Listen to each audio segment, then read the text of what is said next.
Hello, সবাই কেমন আছো? আমি ভালো আছি।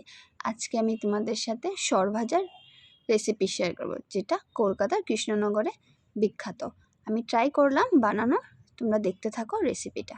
ফার্স্টে আমি সর নিয়ে নিয়েছি, তারপর গুঁড়ো দুধ আর ময়দা আর নিয়েছি বেকিং পাউডার।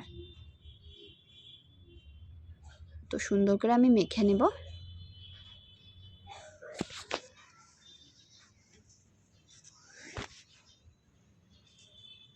দেখো আমার মাখানো হয়ে গেছে। এখন আমি একটা থালাতে এটাকে সুন্দর করে সেট করে নেব।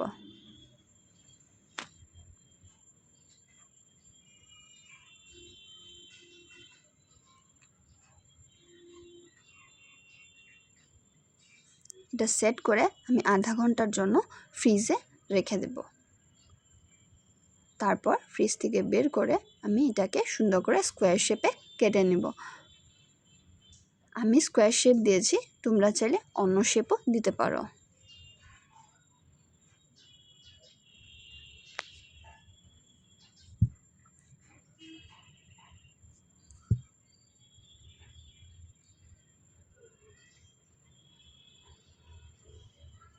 দেখো সুন্দর হয়েছে চারদিকটা। এখন আমি এটা সাইডে রেখে শিরাটা করে নেব। 1 কাপ চিনি আর ছোট বাটির 1 বাটি চিনি দিয়েছি আর 1 কাপ জল দিয়েছি। এটাকে সুন্দর করে নেব। আর আমার শিরাটা হয়ে গেছে। এখন আমি কড়াইতে তেল দিয়ে তেলটা ভালো করে গরম করে স্টিমটা লো করে তারপরে এগুলোকে ভাজবো। স্টিমটা লোই রাখতে হবে, তাহলে এগুলো সুন্দর ফুলে যাবে।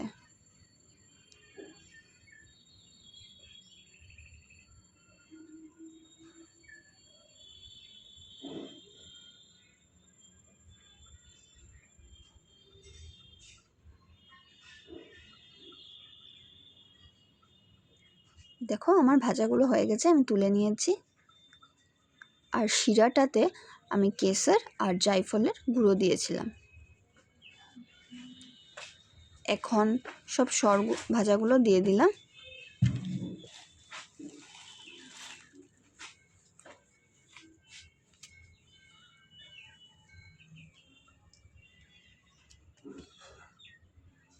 এখন এগুলোকে আধা ঘন্টার জন্য ভিজিয়ে রাখবো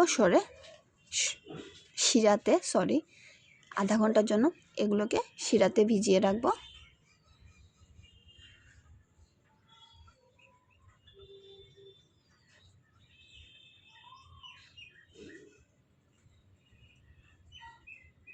তারপরে এগুলোকে তুলে নিব শিরার থেকে।